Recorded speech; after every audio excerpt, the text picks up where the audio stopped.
Hello everyone, I am Ankit your social science teacher. और आज की क्लास में हम डिस्कस करेंगे बेटा जो हमारा रिसेंट चैप्टर चला हुआ है क्लास 9 का, the story of village Palampur. इसी चैप्टर को आज हम कंटिन्यू करेंगे और जिसमें आज हम देखेंगे कि is their way one can grow more from the same land, यानी कि एक ही सेम लैंड से ज़्यादा पैदावार, ज़्यादा से ज़्यादा हम ग्रो कर सकते हैं। और कल की क्लास में हमने डिस्कस किया था फार्मिंग इन पालमपुर, इसके बारे में हमने डिस्कस किया था। और इसमें हम एक टॉपिक डिस्कस कर चुके थे कि लैंड इज फिक्स्ड, कि जो भूमि है वहां पे पालमपुर में वो फिक्स है। आफ्टर 1960 के बाद अगर हम बात करें वहां पे, तो कोई उसमें एक्सपेंशन या उसमें कोई एक्सटेंड नहीं हुआ, कोई विस्तार वहां की लैंड में नहीं हुआ है। तो फार्मिंग इन पालमपुर का अगला पॉइंट है बेटा आज का, is their way one can grow more from the same land, यानी कि भूमि के एक ही टुकड़े से या सेम लैंड से हम कैसे ज्यादा पैदावार, ज्यादा से ज्यादा प्रोडक्शन हम किस प्रकार वो गेन कर सकते हैं। तो चलिए स्टार्ट करते इसको। अगर हम पालमपुर के बारे में बात करें बेटा, वहां की एग्रीकल्चर के बारे में बात करें, तो आपको पता है और मैं पहले डिस्कस कर चुका हूं कि वहां का जो एग्रीकल्चर सिस्टम है या वहां की जो ट्यूबवेल्स है वो वेल कनेक्टेड विद इलेक्ट्रिसिटी, यानी कि वो बिजली से जुड़े हुए हैं। और जो वहाँ का इरिगेशन सिस्टम है वो भी बहुत ही बेहतर है पहले के कंपैरिजन में। तो वहाँ के किसान मेनली, अगर मैं खरीफ सीजन की बात करूं,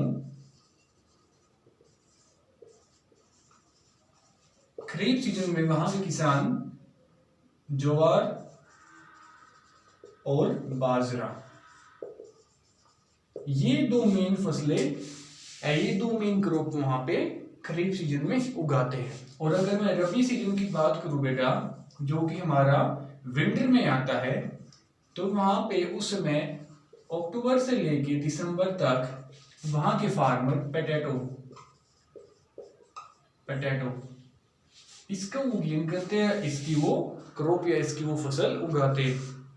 ऐसा क्या रीजन है बेटा कि वहां के किसान इन द फील्ड ऑफ एग्रीकल्चर के क्षेत्र में इतने डेवलप है? क्योंकि वहां पे जो इरिगेशन सिस्टम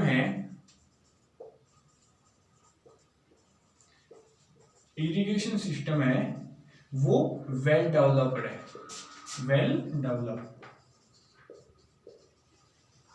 यानी कि पहले के अगर हम एंशिएंट टाइम में बात करें, तो जो हम इरिगेशन करते हैं, सिंचाई करते खेतों की, वो किसके द्वारा होती थी इन एंशिएंट टाइम?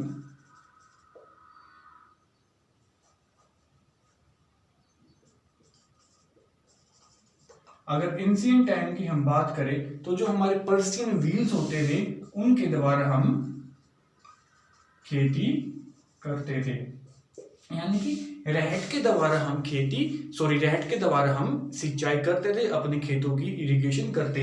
लेकिन आज के टाइम में इन मॉडर्न एरा या मॉडर्न युग की अगर हम बात करें, तो आज के टाइम में वहां पे क्या है, ट्यूबवेल्स लग गए हैं। और वो भी कैसे? इलेक्ट्रिकल ट्यूबवेल, जो कि कम से कम समय में ज्यादा से ज्यादा जो क्षेत्र है, ज्यादा से ज्यादा जो लैंड है, उसको वो इरिगेट या उसकी इरिगेशन वो कर सकता है। और उसके अलावा अगर हम वहां की बात करें, तो इरिगेशन सिस्टम आ चुका है, वेल डेवलप है जो कि, और इलेक्ट्रिकल ट्यूबवेल्स आ चुके हैं। और जो काउ डंग्स होते हैं या फर्टिलाइजर्स होते हैं, उनका वो यूज करते हैं ताकि वो ज्यादा से ज्यादा सेम लैंड से ज्यादा वो प्रोड्यूस कर सके या ज्यादा से ज्यादा वो फसलें या क्रॉप्स प्राप्त कर सके। और इस सिस्टम को बेटा, यानी कि सेम लैंड से ज्यादा क्रॉप को गेन करना या ग्रो करना, इस सिस्टम को हम कहते हैं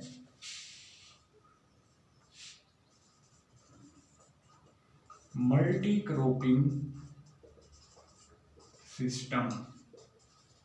यानी कि इसमें क्या होता है, हम एक साल में या ड्यूरिंग द ईयर एक से ज्यादा फसलों को हम उगाते हैं, जिसको हम बोलते हैं मल्टी क्रॉपिंग सिस्टम।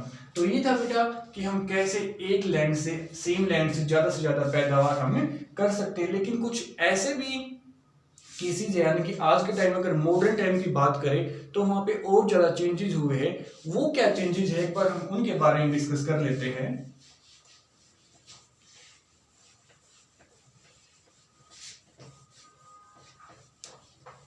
अगर हम मॉडर्न टाइम की बात करें in the field of agriculture after 1960, या अगर हम बात करें इन 1960, तो as you know in 1960 green revolution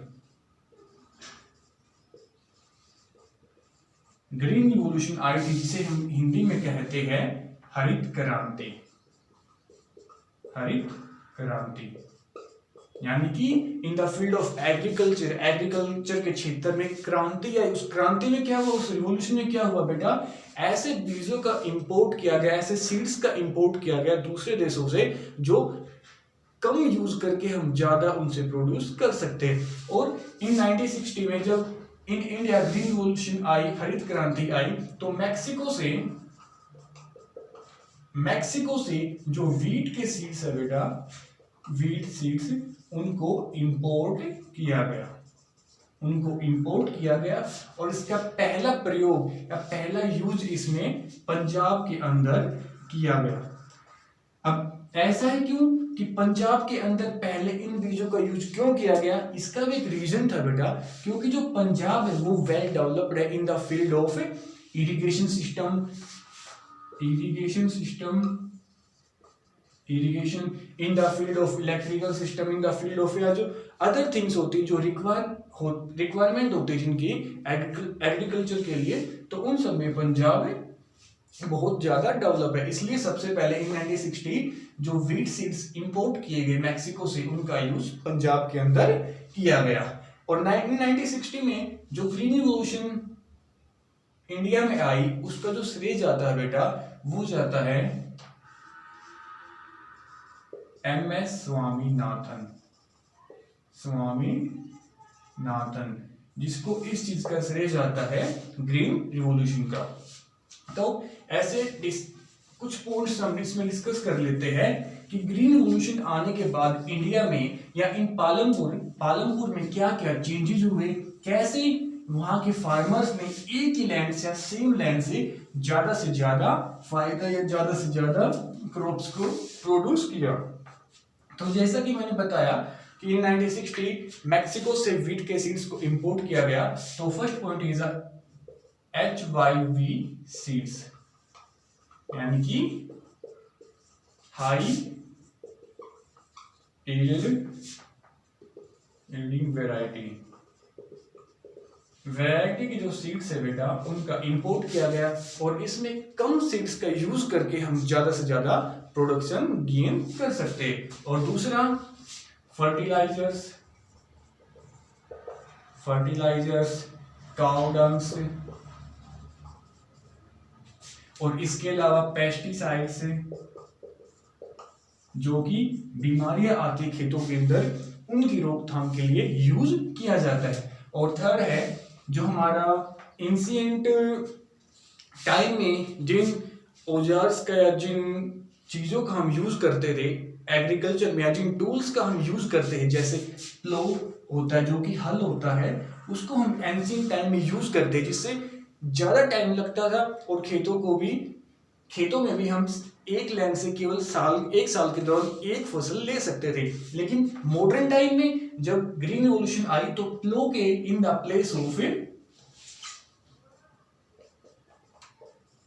place of plough farmers used machines, tractors, harvesting system, इन सब का वो यूज करने लगे, जिससे क्या हुआ बेटा, जो टाइम की बचत है वो हमें होने लगी और हम कम से कम समय में ज्यादा से ज्यादा पैदावार लेने लगे। तो ये आपके पॉइंट्स थे बेटा कि हम एक ही सेम लैंड से किस प्रकार हम ज्यादा से ज्यादा प्रोडक्शन या ज़्यादा से ज़्यादा हम फसलों को ग्रो कर सकते हैं। तो हमने देखा कि पालमपुर में वेल कनेक्टेड है, वेल डेवलप्ड है इन the field of irrigation, in the field of electricity. And after 1960 जब ग्रीन रिवॉल्यूशन इंडिया के अंदर आई तो उसमें मैक्सिको से जो वीट के सीड्स हैं उनको इंपोर्ट किया गया और फिर यहाँ पे उन्हीं सीड्स का यूज किया गया। एंड इन पंजाब के अंदर सबसे पहले उन बीजों का यूज किया गया। एंड आफ्टर पंजाब हरियाणा और उत्तर प्रदेश के अंदर भी उन बीजों का यूज किया गया। और पालमपुर के अंदर भी फिर जो कि उत्तर प्रदेश में है ज्यादा प्रोडक्शन के लिए, यहाँ भी इन बीजों का यूज किया गया। तो आज की क्लास में इतना ही।